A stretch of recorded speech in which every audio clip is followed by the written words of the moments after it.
My name is Wendy Winder. Mariah Peace and I work for the Utah Office for Victims of Crime. Today we're going to go through the certified assurances and grant conditions for the fiscal year 2025 awards that begin on July 1st, 2024. For each assurance, we will be identifying the title and give a brief description of what it entails. These conditions are numbered and titled as you would find them in the fiscal year 25 award conditions document. These slides accompany this webinar and are available on the UOVC website. The order of these videos are as listed on this slide. The first section covered the OVC certified assurances and VOCA special conditions. This second section will cover OVW certified assurances, VAWA special conditions, and SASP special conditions. The final section will include the OVC grant conditions, forms, and certification of training. The last section applies to all UOVC federal awards. Award conditions have been updated for the fiscal year 2025 awards. Through this process, we intend to familiarize subrecipients with these conditions. We've provided a companion document to define key terms and concepts and explain acronyms and abbreviations. As a brief overview, certified assurances are conditions that are passed down from the federal government with identical language. Grant conditions are state, local, and UOVC specific conditions. Special conditions are additional terms and requirements that are imposed on a specific grant type. So award conditions encompasses all federal, state, local, and UOVC specific conditions that must be met. Okay, as explained in the companion document, certified assurances are all passed down conditions from the federal awarding agency, and in this case, that is OVW. Condition 1, requirements of the award, remedies for noncompliance or for materially false statements. The DOJ sets conditions when awarding funds. If they update these conditions later, the new ones replace the old. Not following the updated conditions can lead to action from OJP. Making false statements about the award could also result in criminal prosecution or losing the grant. Condition 2, applicability of Part 200 uniform requirements and the DOJ grants financial guide. This rule follows Part 200 uniform requirements aimed at making federal awards more efficient and less prone to misuse. UOVC suggests agencies check the OJP website for details. Recipients and subrecipients must follow all guidelines in the DOJ grants financial guide, which is linked in the certified assurances. Number 3, requirement to report potentially duplicative funding. If a recipient of federal funding is receiving other funding, either in whole or in part, that is intended to cover the same costs for items being funded under this award, the agency must report that to OJP in writing and seek a budget modification to eliminate the duplication of funding. 4, requirements related to system for award management and unique entity identifiers. Recipients of federal funding must maintain an active SAM registration and comply with all applicable requirements. And the 5th condition, requirements to report actual or imminent breach of personally identifiable information or PII. Any agency who has been receiving grant funds through UOVC has been instructed to create a policy around this requirement. Agencies with federal grants are required to notify the UOVC of any actual or imminent breaches of PII within 24 hours. This would include electronic breaches as well as things such as employees releasing PII to unauthorized individuals or paper documents being released, misplaced, or stolen. Number 6, requirements pertaining to prohibited conduct relating to trafficking in persons. This condition prohibits employees, contractors, volunteers, or anyone else involved in the agency that's receiving the federal funding from engaging in or supporting acts of trafficking in persons. This is including procurement of commercial sex acts and use of forced labor. If anyone suspects that this is occurring, it must be reported to OJP and to the UOVC. Condition 7, determinations of suitability to interact with participating minors. Details on this requirement for this condition are provided in the virtual training module on the UOVC YouTube training page. Generally, this condition requires certain checks to be done on employees working within a federal grant-funded program where some or all of the activities benefit minors. There are specific checks, timelines, and documentation requirements that must be followed. Nearly all recipients of federal UOVC awards must meet this condition. If you're not already familiar with the requirements, UOVC highly encourages you to review the recorded training and reach out to UOVC with any questions. Number 8, compliance with applicable rules regarding approval, planning, and reporting of conferences, meetings, trainings, and other events. If you want to use federal funds for conference expenses, you need to follow the DOJ guidelines. They define conferences as meetings where people travel, and conference costs as everything from planning to hosting. Make sure your budget includes these costs. Talk to UOVC if you're using federal funds for conferences to make sure everything is okay with the DOJ rules. Condition 9, OVW training guiding principles. Training and materials federally funded must follow 4 rules. They must follow the law, be accurate and well-suited, taught by qualified trainers, and maintain professionalism. Condition 10, effect on failure to address audit issues. Any DOJ condition that's imposed on UOVC would then be passed down to subrecipients as applicable. Number 11, potential imposition of additional requirements. If the recipient, which would be UOVC, is designated high risk, then the subrecipient agrees to comply with any additional requirements that are imposed during the period of performance. Again, if UOVC is ever designated as high risk by OJP, those additional requirements may be passed down to subrecipients as applicable. Condition 12, compliance with DOJ regulations pertaining to civil rights and non-disclosure or non-discrimination. This condition relates to EEOP requirements, and we will go into much more detail on this requirement in the UOVC grant conditions portion of this training.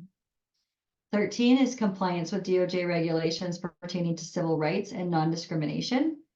This condition prohibits specific forms of discrimination on the basis of religion. Condition 14 is compliance with DOJ regulations pertaining to civil rights and non-discrimination, a separate part of the CFR. This condition relates to non-discrimination on the basis of sex in education programs. And condition 15, restrictions on lobbying and policy development. This condition restricts the use of federal funds to lobby. This includes either directly or indirectly attempting to influence modification or adoption of laws, regulations, or policies at any level of a government.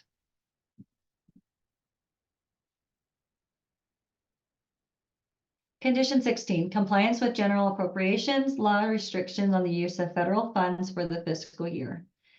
The recipient and subrecipient agree to comply with all of the requirements in the general appropriation law restrictions on the use of federal funds. This covers a wide variety of topics, including blocking pornography on computer networks, not using funds in connection with abortion, and allowable training content. The link to these requirements is in the certified assurances. 17, reporting potential fraud, waste, and abuse and similar misconduct. Any potential fraud, waste, abuse, or misconduct involving funds under this award must be reported via an online submission to the OIG. Condition 18, restrictions on certifications regarding non-disclosure agreements and related matters. Award recipients may not require employees or contractors to sign or adhere to any agreement or policy that would restrict them from reporting potential fraud, waste, and abuse. Agencies should not be asking or encouraging employees to refrain from reporting anything they believe might be considered fraud, waste, or abuse. Condition 19 is compliance with 41 USC 4712. This condition indicates that the entity cannot prohibit or punish an employee for disclosing or mismanagement of federal funds or violation of law. And condition 20, encouragement of policies to ban text messaging while driving. While this condition encourages recipients and subrecipients not to text and drive, it is against Utah law, and so your agency should have policies around prohibiting text messaging while driving.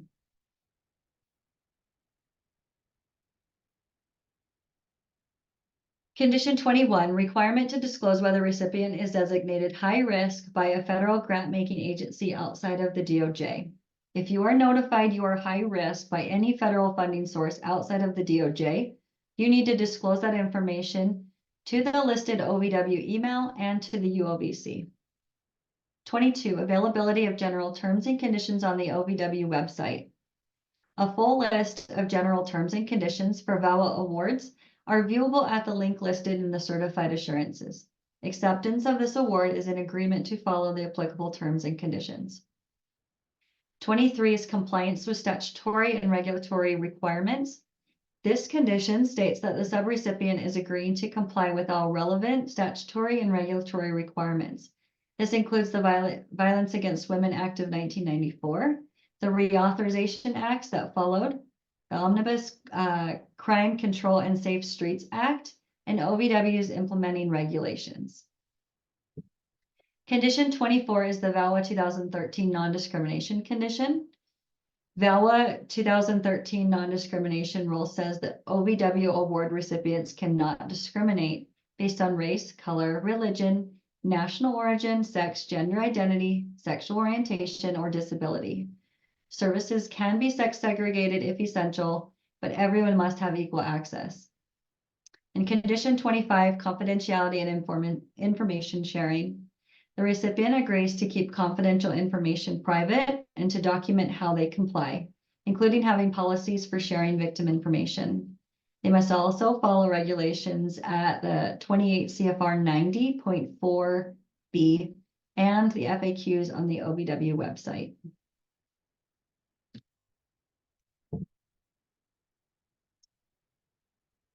Condition 26 is activities that compromise victim safety and recovery and undermine offender accountability. So OVW won't fund anything that puts victims at risk, stops them from healing, or lets offenders off the hook. They might back alternative paths to justice that focus on survivors and don't endanger victims. 27, policy for response to workplace-related incidents of sexual misconduct, domestic violence, and dating violence. Recipients of OVW funds must have a specific policy to address workplace-related incidents of sexual misconduct, domestic violence, and dating violence involving an employer or an employee, a volunteer, consultant, or contractor. This policy has specific requirements which can be found on the OVW website or by reaching out to the UOVC. 28 is subrecipient program income. Any program income earned by subrecipients must be approved in advance by the UOVC. Program income is defined as gross income earned by a non-federal entity that is directly generated by a supportive activity or earned as a result of the federal award during the period of performance. Condition 29, FFATA reporting subawards and executive compensation. By accepting federal funding, the subrecipient is agreeing to provide the necessary information in order for the UOVC to complete the FFATA reporting requirements. And condition 30 is publication disclaimer. Subrecipients must include the above statement on all materials and publications supported with grant funds. You can find that statement in the certified assurance document. This includes written, web-based, audiovisual, or any other format. Condition 31 is copyrighted works. Those who receive this award can copyright their work, but OVW can use it for federal purposes without paying royalties. Before using copyrighted works in new projects funded by the award, recipients need written approval. This condition must be mentioned in any contracts or agreements. Condition 32 is consultant compensation rates. Contractor consultant rates paid with award funds cannot exceed $81.25 per hour or $650 per day without prior approval. Recipients must submit a detailed justification and have the justification approved prior to obligation or expenditure of such funds. Condition 33, required SAM reporting. Recipients of federal fund must maintain an active SAM registration and comply with all applicable requirements. Condition 34, requirements for recipients and subrecipients providing legal assistance. The subrecipient agrees that the legal assistance eligibility requirements are a continuing obligation and will be followed. This condition is for VAWA subrecipients only and does not apply to SAS. 35, employment eligibility verification for hiring under the award. When hiring for any position associated with a grant-funded program, employment eligibility checks must be completed and maintained. Subrecipients are required to notify any contractor paid with grant funds of this requirement.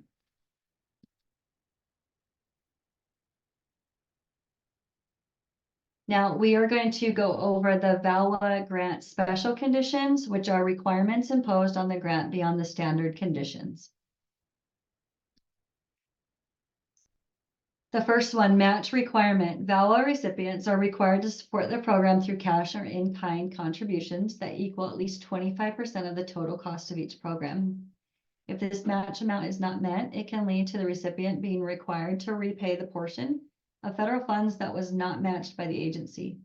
In order for an in-kind or cash match to be eligible for use, it must be directly related to the funded program and for expenses that could be eligible for funding under the grant conditions.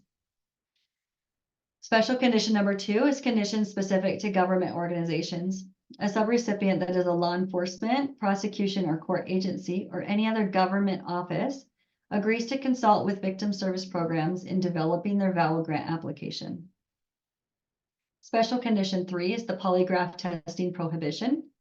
Victims of an alleged sex offense may not be compelled or asked to submit to a polygraph or other truth-telling examination by any law enforcement or prosecution agency, government office, state, Indian, tribal government, territorial government, or unit of local government. Special condition 4, limitation of use of funds for awareness and public education. No more than 5% of the total VAWA award may be used for public education campaigns or related activities to address domestic violence, dating violence, sexual assault, or stalking. Outreach is not included in this 5% restriction. The 5% is the total federal VAWA award, not your individual subrecipient awards. The 5th special condition, certification regarding victim-centered approach or prosecution.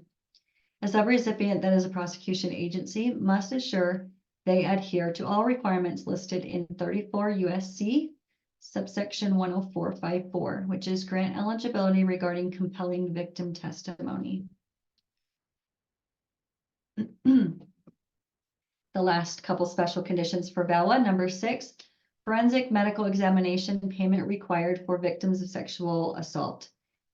Simply put, victims will receive forensic medical exams at no cost. Number 7, filing costs for criminal charges and protective orders.